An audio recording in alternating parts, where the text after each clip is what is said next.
এটা একটা শিক্ষা যে আমরা দেখা আমরা বহুত কিছু করি। আপনার রাস্তা বাই যাই রাস্তা দিয়ে আপনি খালোর বাই যে সাবাত আরম্ভ করে দিই লোক দেখবা দর্শন জমিয়া খালি সাইডটা বিষয় কি তো কিচ্ছু না উপলে দেখবা ওই লোকে আমরা আছে। আর যে যেটা পারি না ওটার দাম দেওয়া, যে যেটা বুঝি না ওটা দাম দেওয়া। কিচ্ছা শুনছিলাম যে 3 বেটা বসে লঞ্চর ছাড়ো, এর মধ্যে একজনের লাগে আমিনা, একজনের লাগি লেংড়া, লেংড়া মানে জান ঠেং নাই, আর এখন লাগি ফকির তলি খামি। আমরাই ওটিয়া কইল রে ভাই আসলে দিনটা বড় সুন্দর করছে।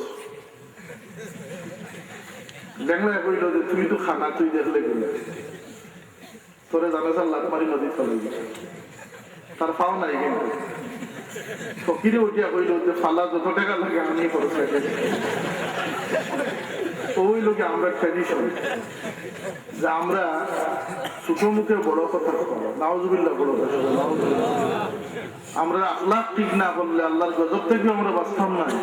আমরা ইমান কতটুকু লিয়া কবরে দিতাম আমরা চিন্তা।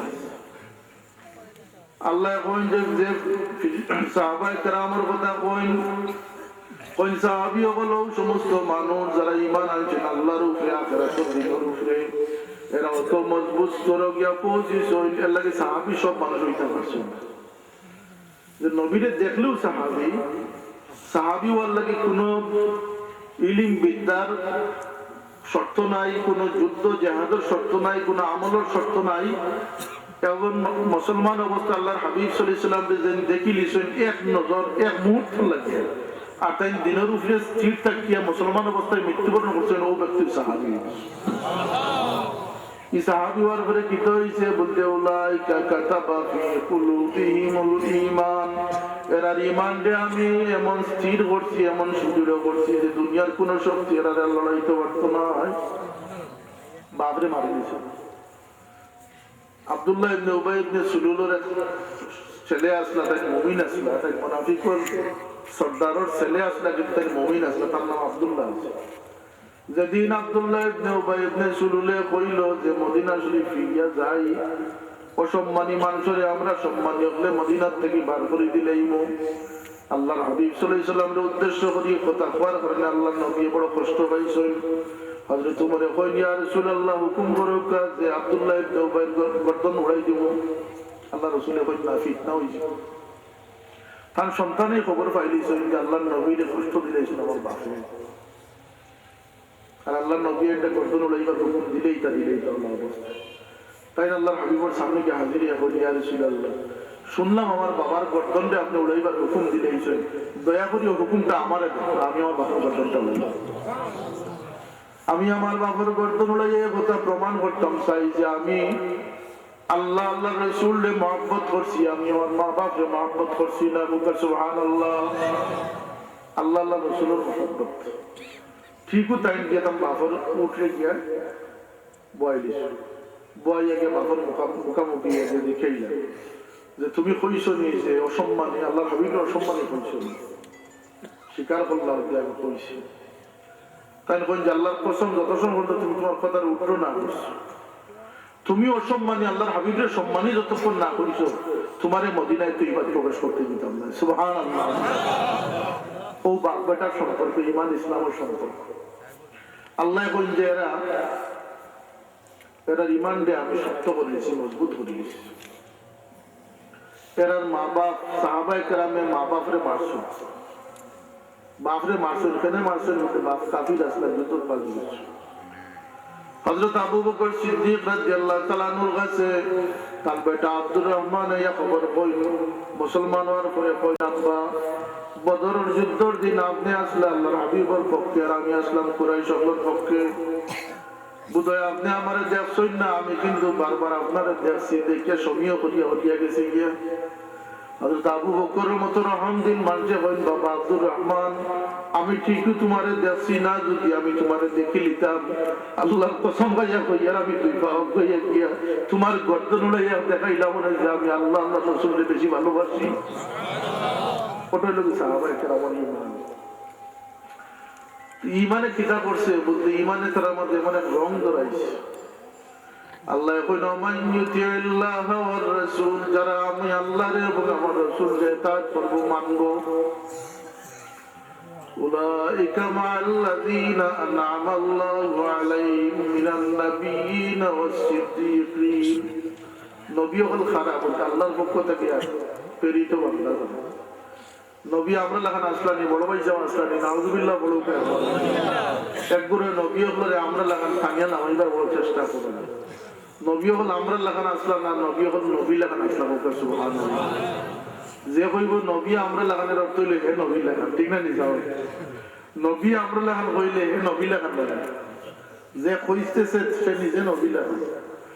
তো নবীরে দেখা তারপরে দেখা সমান জিনিস, ইমান বানাবে নাকি দেন? নবী আমরা লাগান না, নবী নবী রাখুন। ইন্না আরসালনাকা শাহিদান ওয়া মুবাশশিরান ওয়া নাযীরা, আপনার আমি প্রেরণ করেছি আর আমরা আল্লাহ কি করছে পয়দা না করছি, আমরা পয়দা হইছি আর নবী হল আল্লাহর পক্ষ থেকে আইছেন। সমাজের যাব নবী হলে কোনো গুনাহ করেননি, একটা কইবা যে নবী হল গুনাহগার আসলে ওকে নাউযুবিল্লাহ। আমরা আহলে সুন্নাত ওয়াল জামাতের আকীদা হইল যে আল আম্বিয়া কুল্লুহুম মাসুমুন মিনাল কাবাইর ওয়াস সাগাইর, কবিরা সগীরা সমুদয় গুনাহ থেকে নবী রাসূল হল পাক আসলে। সুবহানাল্লাহ। এর লাগে আমরা একদম মানুষ লোকে যে খাতির করতে পারি না, ও মওদুদি যাওয়ার লোকে আমরা খাতির হয় না কেন বলে, তাই আল্লাহর হাবিবে আমরা লাগে নিষিদ্ধ করে দিয়েছেন, হারাম করে দিয়েছেন যেন আমরা সাহাবী হলো সমালোচনা করি না। তাই সাহাবায়ে কেরামের সমালোচনা করছেন, নবীর সমালোচনা করছেন, আল্লাহর সমালোচনা করছেন। আর ফিরসা ভগত কইছেন যে সাংঘাতিক জিনিস, ডায়াবেটিক রোগ হইলে চিনি খাইলে যেটা ডায়াবেটিক বাড়ি জীবন, মুসলমান হইয়া ফিরসা ওর কান্ডাতে গেলে তোমার মুসলমানই হলা কমি জীবন বেমার বলে কয়তো হয়েছে। ফিরসা বললে আমরা ফায়দা করে দিয়া গেছে না ক্ষতি ক্ষতি দিয়া গেছে? যদি ফিরসাবের মতো ফিরসা বলতে তার থেকে ফায়দা পাইছে না ক্ষতি হয়েছে? আমরা তাই নয় যে ফিরসা বললো সন্তান দিতে আমরা খালি রাজনীতি করি। এর লাগে আমরা হল দল লগ করতাম পারি না এখানে বলতে আমরা ইমান ব্যস্ত হয়েছে। একদলের বিশ্বাস হইল কি যে নবী হল গুনাহগার আসলাম, ওকে নাউযুবিল্লাহ। আমরার বিশ্বাস হইল কি নবী হল গুনাহগার আসলাম না, মাসুম আসলাম, নিষ্পাপ আসলাম। আল্লাহ নবীর সাহাবী হল একগুলোর কথা হইল কি সমালোচনা করা যাইব, আমরা কথা হইল সমালোচনা করা যাইত না। একগুলোর কথা হইল কি নবীর সাহাবী হল আদিল নাই, নবীর সাহাবী হল সত্যর মানদণ্ড নাই, আমরা কথা হইল কি মানদণ্ড। কেন ওদের নবীর সাহাবী যারা হইছিল এরা পরীক্ষা দিলে,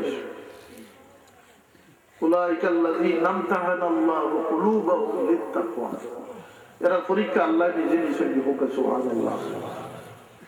এই সাহাবায়ে কেরাম রে দোষী সাব্যস্ত যারা করে, ও যে হাদিস কয় যে এটা সহি নাই, এগুলো কয় এখন নয়া তারা 12 বছর হাদিসের নাম এটা বলে বানোয়াট হাদিস। উলামায়ে কেরাম ওখানে আসেন হাদিস বানোয়াট হইতো না, হাদিস হাদিস হাদিস কিটা হাদিস। কোন মানুষে তার হুশে বুঝে কোন ইমানদারে হাদিস বানাইতে পারতো না, যেহেতু আল্লাহর হাবিবে কইয়া দিলেন মান কাযাবা আলাইয়া মুতাআম্মিদান ফালইয়াতাবাওয়া মাকআদাহু মিনান নার, যে আমার নামে মিথ্যা আরোপ করবে সে তার ঠিকানা দুজকে খুঁজিয়া লয়ে যাবে। নাউযুবিল্লাহ। এর লাগে হাদিস হাদিস হাদিস দুর্বল হইছে কিলা শক্তিশালী হইছে কিলা এটা আল্লাহর নবী বানাই দিয়া গেছেন না, এটা আইমায়ে মুস্তাহিদিন এটা সিলেক্ট করছেন, হাদিসের ইমাম আপনি এটা সিলেক্ট করছেন। হাদিসে এত নিখুঁতভাবে প্রণয়ন করা হইছে যে হাদিসের রাউয়ীগুলোর মাঝে বর্ণনাকারীগুলোর মাঝে কোনো নির্ভুলতা পাওয়া গেছে, কোনো ভুল ভ্রান্তি পাওয়া গেছে না, কোনো দুর্বল মানুষের সন্ধান পাওয়া গেছে না। প্রত্যেক আদিল আসলা, আলিম আসলা, জান্নাওয়ালা মানুষ আসলা, বিশ্বস্ত মানুষ আসলা, ও বিশ্বস্ত মানুষ থেকে বিশ্বস্ত মানুষ এইভাবে যে সমাদাইছে ও হাদিসও শক্তিশালী হাদিস হয়েছে। হাদিস কোনো বানোয়াট জিনিস নাই, হাদিস বানোয়াট হতে পারে না। হাদিস হাদিস হাদিস বর্ণনাকারী দুর্বল হতে পারে তাহলে হাদিসটা দুর্বল, বর্ণনাকারী সবল হইলে হাদিসটা সবল। ওই লোকের সহি আর কবি আর একটা লোকের দঈফ হাদিস, দুর্বল হাদিস। কইব যে হাদিসও আছে সহি হাদিসও আছে বুঝাইব। সাহাবায়ে কেরাম আল্লাহর হাবিবের সত্যর মাপকাঠি, সাহাবায়ে কেরাম রে যারা অনুসরণ করবে আল্লাহর হাবিব ফরমান আসহাবি কান নুজুম বিহিম ইফতাদাইতুম আমার সাহাবী যারা হয়ে গেছে আমি যারা আফতাবের রিসালাতের সূর্য যেভাবে আমি মুহাম্মদুর রাসূলুল্লাহ আমার প্রত্যেকজন সাহাবী তারকা তুল্য হয়েছে সুবহানাল্লাহ জানতে অনুসরণ করবে তোমরা হেদায়েত প্রাপ্ত হইবে আজকাল দেখুন যে একদম মানুষ বাড়াইছে বড় দুঃখের বিষয় যে আমরা কোনো দল বাড়ানোর চিন্তা দরকার নাই আমরা ইমানদার থাকতাম ও চিন্তাটাও আমরা সবচেয়ে বড় দরকার টেলিভিশনে ফতোয়া দিছে যে তারাবির নামাজ নাই নাউজুবিল্লাহ আমরা পড়িনি তারাবির নামাজ কত টাকা পড়ি 20 টাকা দুটো পড়েছি কেন বলতে মক্কা শরীফ মদিনা শরীফ 20 টাকা পড়া 1400 বছর থেকে আর কোনো ফতোয়ার দরকার আছে এগুলো বদলায় এখানে বেটা বদলানোর কারণ হইল কি আল্লাহ কইয়া দিয়েছেন মান ইউশাকিকির রাসূল মিন বাদি মা তাবায়্যানা লাহুল হুদা ওয়া ইয়াত্তাবি গায়রা সাবিলিল মুমিনিনা নুওয়াল্লিহি মা তাওয়াল্লা ওয়া নুসলিহি জাহান্নাম আল্লাহ কইলেন একদল মানুষ যারা হেদায়েতের সব রাস্তা হাসিল করে লিছে হেদায়েত করতে তার মাঝে সমস্ত আলামত প্রস্ফুটিত হয়ে গেছে দেখতেও আলিম উঠতেও আলিম পড়াও জানে বক্তব্য জানে লেখাও জানে অর্থাৎ লেবাসে কথায় বার্তায় সব দিকে বড় বিখ্যাত পণ্ডিত কিন্তু আল্লাহ আমি তার ইমানকে বসেছি না তার একটা কারণ আছে যেভাবে মানুষের শরীরে ক্যান্সার বেমার হইলে দেখতে মানুষ ভালো লাগে কিন্তু মানুষটা প্রকৃত অর্থে বেমারি আল্লাহ হেদায়েতের সবকিছু তার মাঝে আছে কিন্তু তার দিনের মাঝে ক্যান্সার বেমার হইতে কোন ক্যান্সার বলতে আমার হাবিবের লাগে তার একটা দুশ্মনী পয়দা আছে একটা বেমার পয়দা হয়ে গেছে দুনিয়ার সবকিছুরে বড় মানতে রাজি হয় কিন্তু আমার নবীর কাছে গেলে বড় মানতে রাজি হয় না আছে না নীলা মানুষ সব ফজিলত মানে কিন্তু নবীর যে আলাদা কোনো ফজিলত আছে এটা মানে না এটা মুনাফিক হলে ওই সময় মানছে না হুজুরে পাক সাল্লাল্লাহু আলাইহি সাল্লামের হাত মুবারকের পাক থেকে যে পানি নির্গত হইছিল সেই পানি শত শত সাহাবী ব্যবহার করছেন সেই পানি শেষ হইছে না মুনাফিকে কয় যে তার হাতের পাক থেকে পানি বাড়াই গেলা কিন্তু আমরা লাগান মানুষ ইতাই লেখি লিছেন বর্তমান কোন সময় মওদুদের ইতাই লেখছেন যে রাসূলুল্লাহ সাল্লাল্লাহু আলাইহি ওয়াসাল্লাম রক্তে মাংসের দোষে গুণে বলে আমরা মত মানুষ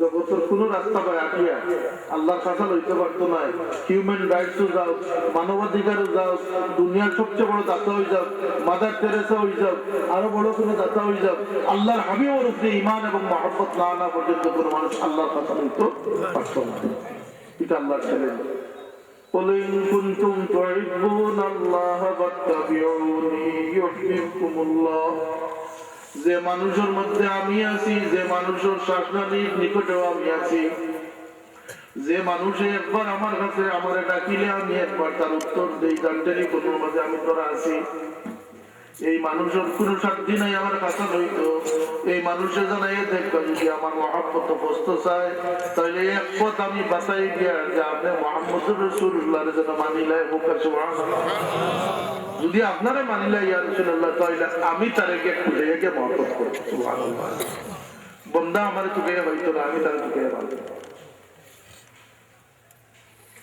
আল্লাহ কই যে এর দিলের মধ্যে বেমার হয়ে গেছে এর পরিচয় তোমরা পাইবাই কিনা ওয়াত্তাবি গায়রা সাবিলিল মুমিনিন পুরানা মুসলমানের রাস্তা ছাড়িয়া দেয়া রাস্তা বার করবে 1400 বছর থেকে যে তারাবির নামাজ চলিয়া মক্কা শরীফ মদিনা শরীফ দুনিয়ার অন্য জায়গা ছাড়িয়ে দিল এই 20 টাকাতে যে 8 টাকাতে নিতে তারিখে নয়া রাস্তা বার করে নি না আমার কাছে এগুলো কর ধরলে আমি তো হেমলিনের বাকিওয়ালার লোক করে দিলাম নাকি তো চাও ডুবিয়া মর্ম আল্লাহ কইনওয়াল্লিহি মা তাওয়াল্লা এই মানুষ যে পথে গোমরাহির দিকে অগ্রসর হইছে তারে আমি আরো শক্তি বাড়াইয়া দিব তার কথার মাঝে জোর বাড়াইয়া দিব তার টেলিভিশনের মালিক বানাইয়া দিব নোয়াল্লিহি মা তাওয়াল্লা সে যে দিকে অগ্রসর হইছে আমি তারে আরো বাড়াইয়া দিব ওয়া নুসলিহি জাহান্নাম শেষ পর্যন্ত তারে আমি দুজখের মাঝে নিক্ষিপ্ত করব নাউযুবিল্লাহ এখন যাইতারি তার লব্ধরি দুজখ কয় দুরূদ শরীফ নাই দুরূদ শরীফ পড়তে নাউজি বা পড়িও তাফসীর বারবারই দাও আল্লাহ ফাযকুরুনি আযকুরুকুম বান্দা তুমি যখন আমারে একবার ইয়াদ করবা আমি তোমারে একবার ইয়াদ করব সুবহানাল্লাহ কম কথা নিতে আল্লাহ আমারে ইয়াদ করবে আল্লাহর হাবিবে ফরমায় যে আমার উপরে একবার দুরূদ পাঠ করব, আল্লাহ 10 বার রহমতের দৃষ্টিতে সেই উম্মতের প্রতি আল্লাহ দৃষ্টি পান করবা। হোক সুবহানাল্লাহ। তাহলে আল্লাহরে ডাকলে আল্লাহ একবার জবাব দিবা নাকি তাই? আর দুরূদ পড়িলে আল্লাহ 10 বার রহমতের দৃষ্টিতে চাইবা। হোক সুবহানাল্লাহ। আমার ক্ষতির জিনিস লাভর জিনিসটাই ক্ষতির দিকে নেন না, আমার এটা নিয়ে ওই গইল গিয়া উন্দা গোপালি গুড়ি মরার তলে দিব নমাজের পরে কইব দোয়া নাই, এটা মুসলিম হয় না বারা কিছু আইছে না আপনারা? হুজুরে পাক সাল্লাল্লাহু আলাইহি ওয়াসাল্লামের সাহাবায়ে কেরামে জিজ্ঞেস ইয়া রাসূলুল্লাহ কোন সময় দোয়া কবুল হয়? দোয়া কবুলের কিছু নির্ধারিত সময় আছে। জুমার দিন দোয়া কবুল হয় এমন এক টাইমে আযান থেকে লিয়া মানুষ মসজিদ থেকে বাড়ানি পর্যন্ত আল্লাহর হাবিব ফরমায় এমন এক মুহূর্ত আছে বান্দা যে জিনিস আল্লাহর কাছে চাইবে ওই জিনিস তারে আল্লাহ পূরণ করে দেন। হুজুরে পাক সাল্লাল্লাহু আলাইহি ওয়াসাল্লাম ফরমায় দুই সময় দোয়া কবুল হয় এতে কোনো সন্দেহ নাই। এক সময় হইল গভীর নিশীথে যখন রাত্রি জাগিয়ে কোনো মানুষ আল্লাহর কাছে কিছু চাইব, শেষ রাত যখন আল্লাহর কাছে বান্দায় ফরিয়াদ করবো তাহাজ্জুদের নামাজ পড়িয়া, শেষ রাত মানুষের তাহাজ্জুদের নামাজ পড়ই না, এই সময় যে মানুষের ফরিয়াদ করবো আল্লাহ সেই ফরিয়াদ অবশ্যই কবুল করবে। আর এক সময় যে ফরজ ইবাদত যখন বান্দায় করবো তখন যে দোয়া করবো আল্লাহ এই দোয়ারে কবুল করবে। চক্রান্তটা বহু দূর থেকে যে আজকে হাদিসে যেন অস্বীকার করার সুযোগ আছে, কোরআনকে এখন অস্বীকার করেন না, কিন্তু কোরআন শরীফের উপরে আঘাত আনবার লাগে আর 20 বছর অপেক্ষা করবো। সেনে বলতে সাহাবায়ে কেরাম যারা রাউই যারা আছেন আল্লাহর নবীর সাহাবী যারা সিনার মধ্যে আল্লাহ কোরআনকে হেফাজত করছেন, এরার মাঝে যদি গড়বড় পয়দা করতে পারে তাহলে গোটা কোরআনের উপরে সন্দেহ প্রকাশ করতে পারবো। ঠিক না না? এই কথা সুদূর প্রসারী পরিকল্পনা। এর লাগে আল্লাহর হাবিবে হারাম করে দিয়েছেন, নিষেধ করে দিয়েছেন সাহাবায়ে কেরামের সমালোচনা করা। সারসইন না মৌজুদ দিয়ে সারারে দাঁড়িয়ে আল্লাহরে নিয়েও সালাইটা তুলিয়ে কিন্তু দাঁড়িয়েছে। তর্জমানের কোরআন বার হইল দলিল আমাদের কাছে আছে। দুরূদ পড়ুন সাল্লাল্লাহু আলা সাইয়্যিদিনা ওয়া মাওলানা মুহাম্মদ ওয়া আলা আলিহি ওয়া আসহাবিহি ওয়া সাল্লাম। হযরত হাজির কেরাম যারা শরীফের তিলাওয়াত আমরা শুনছিলাম কোরআনের পাক, আল্লাহ বলেন মাইয়ুতিল্লাহ ওয়ার রাসূল, যে আল্লাহ আল্লাহর রাসূলকে মানব, অনুসরণ করব, বিশ্বাস করব, মাআল্লাযীনা আনআমা আল্লাহু আলাইহিম মিনান নাবিয়্যিনা ওয়াস সিদ্দীকিন। বেটা নবীলা জিন্দেগি করতে চাই, নবীর জিন্দেগি আমরা জিন্দেগি সমান নি যাব। নবীর পক্ষে যে কাম করা সম্ভব হয়েছে উম্মতের পক্ষে কাম করা সম্ভব হইতো না। নবীর আল্লাহ যে বিশেষত্ব দিয়েছিল এটা কোন মানুষের দিয়েছেন না। সুবহানাল্লাহ। কোন ক্ষেত্রে আমি লম্বা এদিকে যাই না, আল্লাহ নবীর সমস্ত বৈশিষ্ট্য মানুষটা কি ভিন্নকৃত। রোজা রাখছেন নবী সৌমে সাল 10 দিনে রোজা রাখছেন, আরব নবী 40 দিনে রোজা রাখছেন। সুবহানাল্লাহ। নবী হলেন ইমানি পরীক্ষা আল্লাহ নিশ্চয় আগ্নির মাঝে ফেলাইছেন ইব্রাহিম আলাইহিস সালাম। আগ্নি ফলানির পরে ইব্রাহিম আলাইহিস সালাম আল্লাহ চাইছেন দেখছেন ইব্রাহিম আগুনে জ্বলছে, কিন্তু আল্লাহর উপরে চুল পরিমাণও কোনো ধরনের কোনো শেখায়ত নাই। হোক সুবহানাল্লাহ।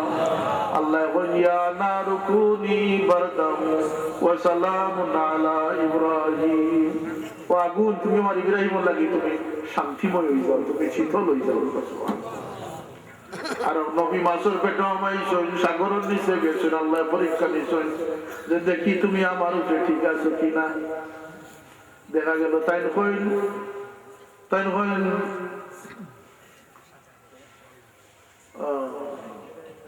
লা ইলাহা ইল্লা আনতা সুবহানাকা ইন্নী কুনতু মিনাজ জালিমিন। আল্লাহ তুমি ছাড়া তো কোনো মাবুদ নাই, তুমি একক, আমি আমার উপরে কিতা করছি অবিচার করেছি। এই ফরিয়াদটা আল্লাহর কাছে বড় সুন্দর লাগে। আল্লাহ বলেন ফাস্তাজাবনা লাহু ওয়া নাজাইনা, আমার কাছে আহ্বানটারে আমি কবুল করছি। ওয়াকাযালিকা নুনজিল মুমিনিন, এবং যখন আমার কোন মুমিন বান্দা বিপদে পড়িয়া আমার এইটা দিয়ে আহ্বান করব, এইভাবে আমি মুমিন বান্দা আল্লাহর বিপদ থেকে উদ্ধার করে দিব। সুবহানাল্লাহ। তাহলে পরীক্ষা নিচ্ছে, এরা নবিয়ালা জিন্দগি যাওয়া সম্ভব নয়। খালি ফাবরি বান্ধি নিলে আর লম্বা কুর্তার ভিতরে হামাই গেলে আর দাঁড়িয়ে কত পয়সা রাখি দিলে কোনো নবিয়ালা জিন্দগি যাওয়া যাইব। নবিয়ালা জিন্দগি যাইতে হইলে দিলের ভিতর জঙ্গার সাফ করতে হইব। কাদ আফলাহা মান তাযাক্কা। দিলের ভিতরে হিংসা আছে, বিদ্বেষ আছে, লোভ আছে, লালসা আছে, অহংকার আছে। এই দিলের বেমার সাফ না করা পর্যন্ত কোনদিন কেউ ফিরসাব হইতে পারত না। অমুক ফিরসাব, অমুক ফিরসাব, কারোর নাম বাধা ফিরসাব, কারোর নাম গোদা ফিরসাব, কতজাত ফির রকম দেখি। পরীক্ষা করবা, ফিরাকির পরীক্ষা করার একটা যন্ত্র আছে। যন্ত্র হইল কি, যে ব্যক্তি আল্লাহর মকবুল ওলি হইবা, আল্লাহর কুরবত পানেওয়ালা ব্যক্তি হইবা, এই ব্যক্তি যত আল্লাহর কাছে লইবা তত তাই নিজরে নত করি লিবা, ছোট করি লিবা। এখন যদি কই যে আমার নামটা লেখেন তো বাবা, আমি গৌসিল আজম হতা হতা হতা হতা বুঝিলেন যে তার ভিতরে শয়তান হয়ে গেছে, দিলের মাঝে অহংকার আইছে। আল্লাহর হাবিবে ফরমান যে সামান্য পরিমাণ, এক জররা পরিমাণ অহংকার যার ভিতরে থাকবো সে বেহেশত যাইতে পারতো না। কারণ অহংকারটা শয়তান জাতি। আর পরীক্ষা করেন যান জেন ফিরসাব দাবি কররা তানফিরা কি সনদ আল্লাহর হাবিব পর্যন্ত গিয়ে পৌঁছে কিনা। আর পরীক্ষা হইল কি জেন ফিরসাব দাবি কররা তাই নমাজ পড়ই না, শরীয়ত মানেন কি মানেন না। ফিরাকি করতে হলে শরীয়তের ভিতরে তাকিয়া করতে হইব না, তাই তো দিতে হতে তাই কাপড় হইব না। ই ফিরাকি এটা শরীয়তের, আল্লাহ নবীর উম্মতের ফিরাকি না, এটা অন্য ফিরাকি। যদি এখন মানুষ পাগল হয়ে যায়, বোঝাটা হয়ে যায়, এটা হইতে অবস্থা। কিন্তু মানুষে মানবার মতো মানুষ আল্লাহর হাবিবের উম্মতের মাঝে সেই ব্যক্তি হইতে পারবো যার সিলসিলা আল্লাহর হাবিব পর্যন্ত সনদ গিয়া পৌঁছেছে এবং যার মাঝে শরীয়তের তাবেদারি আছে। ও ফিরসাব করেছে, কেরামত ফিরসাব করেছে। তো নবিয়ালা জিন্দগি বহুত কঠিন জিনিস। আল্লাহ এখন যদি তোমরা নবী হল লাগান ওইটাই চাও, তোমরা যদি সঠিক ভাবে আমার নবীরে মানিলা, তোমরা যদি আমারে মানিলাও, তোমরা একটা গিফট উপহার আমি দিব। তোমরা লাগিয়ে আমি দুনিয়ার কোন রাজমহল দিতাম নাই, কোন বাদশাহী দিতাম নাই, কোন এমপিগিরি দিতাম নাই, কোন চেয়ারম্যানগিরি দিতাম নাই। তাইলে কিটা গিফট দিবা? যে যেটা তো নগদ দাও না, আমরা নগদ নাই, বাকি নগদ খাইতা না, বাকি খাইতা। আমরা তো নগদ খারাপ মানুষ, যা পাও হাত পেতে নাও। কিন্তু আল্লাহ নগর ব্যাপারটা হইলে বাকি। আমার বাবা কইতা যে দুনিয়া ঠান্ডা বাড়ি গেলে আখেরাত তো মাঠ কমে যায়। বুঝছি না কথা? নমাজ পড়ি লুকাইয়া পড়ুক, আবাদত কররা লুকাইয়া পড়ুক, মানুষ দেখে না যায়, দেখলে নজর লাগে, নজর লাগেনি না না নজর বুঝছেন নাকি? যত জানা জানি আপনার সব কমিয়ে দিব।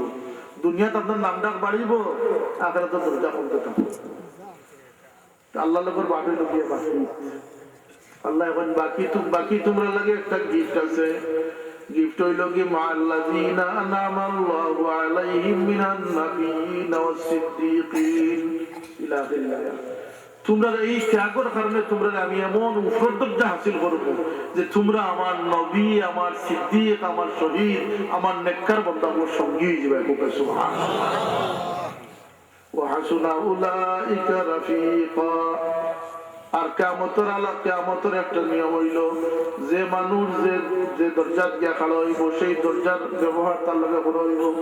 সুতরাং যদি কোনো মানুষ অলি হকর খাতার যাইতে কি পারে, কোনো মানুষ যদি মুজাহিদ হকর খাতার যাইতে কি পারে, কোনো মানুষ যদি সকি মানুষের খাতার যাইতে কি পারে, কোনো মানুষ যদি দাতা হকর খাতার যাইতে কি পারে, তাহলে সেই ব্যক্তির দাতা বানাই আল্লাহ পার করে দিলেই। সুবহানাল্লাহ। ৪০ তালুকরা তো আপনারা পয়সা দিয়া ইন্তজাম করি শরীর করি, কেউ পড়িয়ে শরীর করি, কেউ পড়াইয়া শরীর করি। ফায়দা কিতা হচ্ছে, আমি তো আর পারতাম না, আরো ৪০ হইতাম। আমি পারবো নি ২৫০০টা শাখা করিয়া তালুকরা ইলা কবুল, আল্লাহর কাছে কবুল না হইলে তালুকরা তোর ইলা বিস্তার হইলো নিসাব কবুল হয়েছিল করি। তো আমি যেহেতু এটা পারতাম না, আমি ওই এক সেন্টার দিয়ে টেনশন করি, চিন্তা করি। আল্লাহ ৪০ আমার সঙ্গী বানাই একটা মতো দিনে আমার উঠে কোরআন শরীফের খাদিম হিসাবে আমরা কবুল করবো। এর লাগে এক এক নিয়ামত ফিরে যায় বলি আল্লাহ হলে এই সমস্ত নিয়ামতকে আমরা খামল লাগাইবার দরকার। আল্লাহ আমরা নেককার আমরা সঙ্গী সৌন্দর্য যাইবার তৌফিক দান করুক। আল্লাহুম্মা আমিন। ওয়া আখিরু দাওয়ানা আলহামদুলিল্লাহি রাব্বিল আলামিন। দুরূদ পড়ুক আমরা মুহতারাম সলিম ভাই তাই সচিবালয় নিজের কথা কইবার। সম্মানিত উপস্থিতি, আমরা অত্যন্ত সুন্দর মহামূল্যবান নসিহত শুনতে পেলাম আমাদের আজকের মাহফিলের প্রধান অতিথি মহোদয়ের কাছ থেকে। সম্মানিত উপস্থিতি, আপনারা জানেন যে শীতবস্ত্র বিতরণ করা হবে। আমাদের আজকের মাহফিলে উপস্থিত হয়েছেন বাংলাদেশ জাতীয় পার্টি কেন্দ্রীয় পরিষদের যুগ্ম মহাসচিব ও সিলেট জেলা জাতীয় পার্টির আহ্বায়ক, বিশিষ্ট রাজনীতিবিদ, সমাজসেবী, অত্র এলাকার কৃতি সন্তান জনাব আলহাজ সেলিমউদ্দিন সাহেব। আমি জনাব আলহাজ সেলিমউদ্দিন সাহেবকে বিশেষ অতিথির আসন গ্রহণ করার জন্য সবিনয় অনুরোধ। ৮ নং তিলপাড়া ইউনিয়নের ৩ নং ওয়ার্ডের সম্মানিত মেম্বার জনাব বিলাল উদ্দিন সাহেব অতিথির আসন গ্রহণ করার জন্য অনুরোধ জানাচ্ছি। আমাদের মধ্যে উপস্থিত হয়েছেন ৮ নং ওয়ার্ডের সম্মানিত মেম্বার সাহেব জনাব শমসুদ্দিন সমদ সাহেবকে আসন গ্রহণ করার জন্য অনুরোধ জানাচ্ছি। আমাদের সামনে উপস্থিত হয়েছেন ৫ নং ওয়ার্ডের সম্মানিত মেম্বার জনাব বাক্কারুজ্জামান সাহেবকে অতিথির আসন গ্রহণ করার জন্য অনুরোধ জানাচ্ছি। আমাদের মধ্যে উপস্থিত হয়েছেন ২ নং ওয়ার্ডের সম্মানিত মেম্বার জনাব আব্দুল মুত্তালিব সাহেব, ওনাকে আমরা অতিথির আসন গ্রহণ করার জন্য অনুরোধ জানাচ্ছি। সম্মানিত উপস্থিতি, এ পর্যায়ে আল-মদিনা ইসলামী সমাজ কল্যাণ পরিষদের পক্ষ থেকে বক্তব্য নিয়ে আসছেন আল-মদিনা ইসলামী সমাজ কল্যাণ পরিষদের সংগ্রামী সাধারণ সম্পাদক ও ৭ নং ওয়ার্ডের সম্মানিত মেম্বার যোগ্য উত্তরসূরি জনাব হযরতুল আল্লামা সুতো সাহেব কিবলা, আমাদের মাঝে উপস্থিত